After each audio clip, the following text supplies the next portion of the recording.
नमस्कार, मैं शारदा पांडे आसान ज़िंदगी के किसी एपिसोड में आपका स्वागत करती हूँ। आज मैं आपको बताऊँगी अक्षय तृतीया पर्व पर क्या करें, क्या ना करें, क्या दान करें और लॉकडाउन में कैसे आप पूजा करें और पंडित जी न तो आ रहे हैं न मिल रहे हैं तो दान कैसे करें।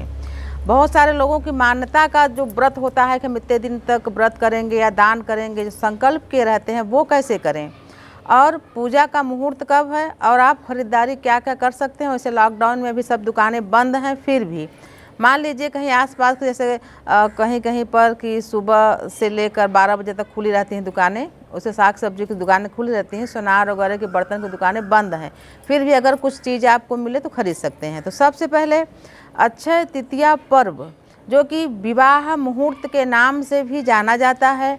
अक्षय तृतीया के दिन बिना मुहूर्त के यानी कि विवाह मुहूर्त न भी हो तब भी विवाह किया जाता है और जो भी शुभ कार्य हों, गृह प्रवेश, मुंडन, उपनयन संस्कार, जो भी शुभ कार्य होते हैं, ये अबूझ पर्व यानी कि ये जो पर्व है अक्षय तृतीया का, इस दिन करने से बहुत ही शुभ होता है। इसीलिए मैं कई त्योहारों में बताती हूँ, जैसे कि 3-4 ऐसे पर्व साल में आते हैं जो कि अबूझ पर्व होते हैं, उसी प्रकार से अक्षय तृतीया है। तो इस दिन किया हुआ दान पुण्य, लोगों के साथ किया हुआ अच्छे कर्म और बुरे कर्म भी अक्षय हो जाते हैं, यानी उनका क्षय नहीं होता है। वैसे तो हमेशा सत्कर्म सत्संग ही करना चाहिए, फिर भी अगर कोई ऐसा विशेष पर्व में आपको कोई वर्जित कार्य बताया गया है तो उस समय नहीं करना चाहिए। तो अक्षय तृतीया के दिन ये जो पर्व है भगवान श्री परशुराम की जयंती के नाम से भी जाना जाता है, जो कि भगवान श्री हरि विष्णु के अवतार हैं, भगवान श्री परशुराम जी। तो इस दिन जो अक्षय तृतीया है, इस दिन बहुत सारी ऐसी चीज़ें हैं जो कि दान की जाती हैं इस गर्मी के दिनों में। तो अक्षय तृतीया पर्व 25 अप्रैल 2020 को 11:51 से शुरू होगा, क्योंकि जब कोई भी त्यौहार तिथि अगर सूर्य उदय के साथ यानी उदया तिथि से शुरू होता है तो उसका महत्व ज़्यादा होता है। इसीलिए अक्षय तृतीया पर्व 26 तारीख को मनाया जा रहा है, यानी 25 तारीख को 11:51 से शुरू होके 26 तारीख को 1 बजे यानी 1:22 उसको 1:30 बजे तक भी आप मना सकते हैं। यानी इस अवधि में 26 अप्रैल 2020 को आप 1:30 बजे तक इस पर्व को मना सकते हैं, यानी पूजा पाठ दान खरीदारी कुछ भी कर सकते हैं। तो मैं आपको बताऊंगी इस पर्व में आप क्या क्या खरीद सकते हैं। जैसे कि सबसे पहले दान के जो पात्र होते हैं यानी जिनको दान दिया जाता है वो ब्राह्मण होते हैं, गरीब भी होते हैं, आप किसी को भी दान दें। तो कई माताओं बहनों का प्रश्न होता है कि उनके पास जैसे कि पहले से घड़ा है, उसमें एक आध बार पानी रख चुकी हैं, सुराही है, तो क्या उसको दान कर सकती हैं कि नहीं, वो जूठा नहीं है, एक आध बार पानी रखी हैं।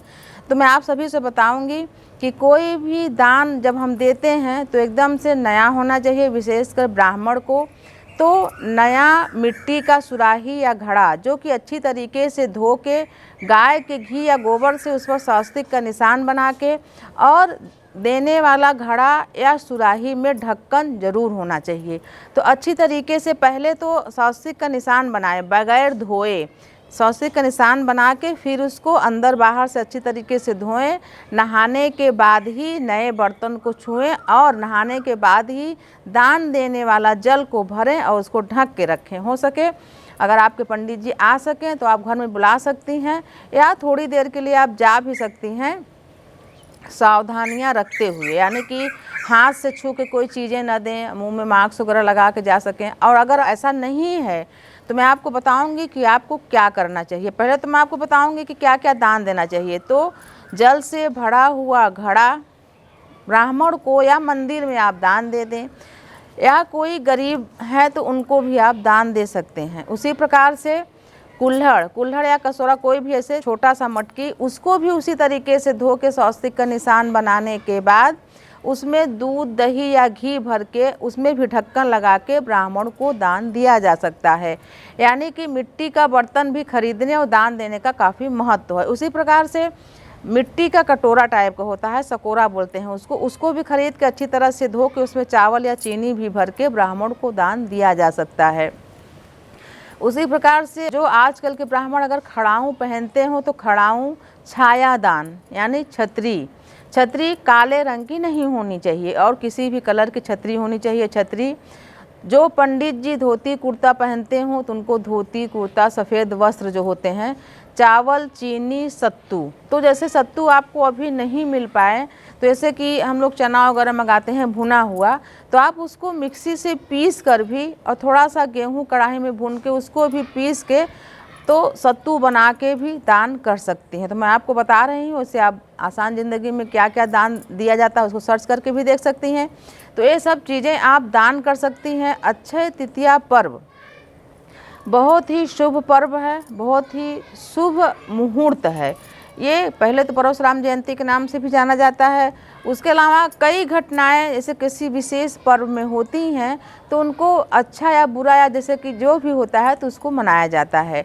उसी प्रकार से वेद व्यास जी इस दिन से महाभारत के 18 दिन की लड़ाई के बाद महाभारत समाप्त हो चुका था। इसका मतलब कि जितने भी आतताई थे, जितने भी दुराचारी थे, तो वो सब मारे गए थे। धर्म का विजय हुआ था, अधर्मियों को मारा गया था। वेद व्यास जी इसी दिन से जो महाभारत था काव्य उसको लिखना यानी कि बोलना भगवान श्री गणेश जी लिखना शुरू किए थे।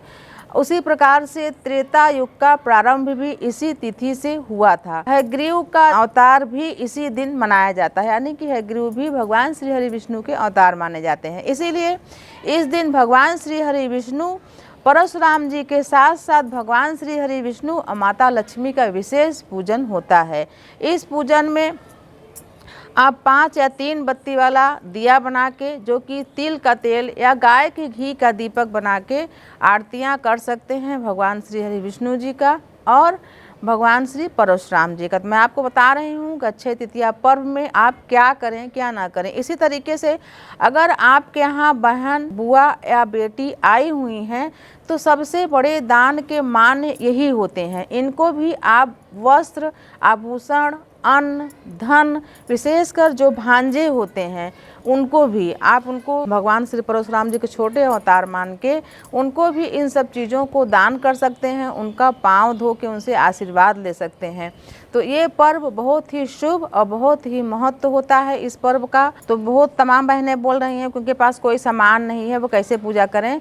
तो आसपास की सभी किराना दुकान तो खुली हैं और किराना दुकान में सारी पूजा सामग्री मिल जाती है। नारियल से लेकर धूप बत्ती जो भी पूजा के सामान होती है वो सब किराना दुकान में मिल जाता है। तो आप ले आकर पूजा कर सकती हैं। रही दान की बात, तो जो चीज़ें मैं बोल रही हूँ दान देने के लिए, तो मान लीजिए आप पंडित को बुलवाइए, पंडित जी नहीं आते हैं तो आप जा सकती हैं। किसी भी कारण आप दान नहीं दे सकती हैं तो कुछ धन आप निकाल के रख लें और जब भी लॉकडाउन समाप्त हो जाए तो आप उन चीज़ों को, यानी कि जैसे कि अभी तृतीया चल रही तो पूर्णिमा तक इन चीज़ों को खरीद के आप दान कर सकती हैं। तो जैसे मैं कई पर्वों में माताओं बहनों को बताती हूँ, जैसे कि मान लीजिए नवरात्रि है या कोई पर्व है तो उसमें मैं बताती हूँ, बोलती है मैं नहीं कर पाती हूँ, तो मैं उनको बताती हूँ कि 1 मास के अंदर इन चीज़ों को शुभ मुहूर्त में कभी भी कर सकती हैं। तो आप इनको करें। लॉकडाउन में आपके पास जितना भी सामग्री है पूजा के लिए आप उसको करें, जितना भी कर सकें। जो भी आस पड़ोस के पास में गाय गौरैया जो भी जीव जानवर हैं उनको भी आप खाना भोजन देकर पुण्य अर्जित कर सकती हैं। और अगर आप कुछ न कर सके तो आपको मैं एक मंत्र बता रही हूँ जो कि भास्कर जी का है, सूर्य भगवान जी का है, आदित्य जी का है। इस मंत्र को पुरुष भाई तांबे के लोटा में जल लेकर इस मंत्र को जपते हुए भगवान को जल दे सकते हैं और महिलाएं पीतल के लोटा में जल लेकर इस मंत्र को जपते हुए सूर्य भगवान को जल अर्पण कर सकती हैं। तो मंत्र है ओम भास्कराय विद्महे महातेजाय धीमहि तन्नो सूर्यः प्रचोदयात्। तो इस मंत्र का जाप आप करके, यानी 3 या 5 बार जाप करके, जहाँ जल देते हैं वहीं पर 5 बार परिक्रमा भी करते हैं। 3 या 5 बार परिक्रमा करके भगवान को जल दें। जब हम जल देना शुरू करते हैं और जब हम परिक्रमा करते हैं तो पूरा जल देने के बाद लोटा को रख देते हैं, फिर हाथ जोड़ के परिक्रमा करके 3 या 5 बार भगवान को नमस्कार करते हैं। इस मंत्र का जाप रोज यानी कि आप अगर चाहें तो संकल्प भी कर सकते हैं कि इस मंत्र का जाप आप रोज जल देते समय करेंगे। तो बहुत सारी माताएं, बहुत सारे भाई लोग बोलते हैं कि हम रोज जल नहीं दे पाते, तो कोई बात नहीं, पर नहाने के बाद सूर्य भगवान को हाथ जोड़कर इस मंत्र को 2 बार या 5 बार बोल सकते हैं। तो आपका जो भी पूजा पाठ दान नहीं हो पा रहा है, तो इस मंत्र के द्वारा देवता को आप प्रसन्न कर सकते हैं। अक्षय तृतीया पर्व आप सभी के लिए, जिनके यहाँ विशेषकर विवाह है, तो विवाह में ज़्यादा रिश्तेदार तो नहीं जुट पाएंगे क्योंकि अभी बहुत बंदिश है। तो जो भी रिश्तेदार आए आप उनका स्वागत करें और अपना देखभाल ज़रूर करें। आप सभी का वैवाहिक जीवन, जिनके यहाँ विवाह होने वाला है, सभी के लिए शुभकामना, मंगल कामना। आप हमारे साथ बने रहें, देखते रहें आसान ज़िंदगी। तब तक के लिए नमस्कार।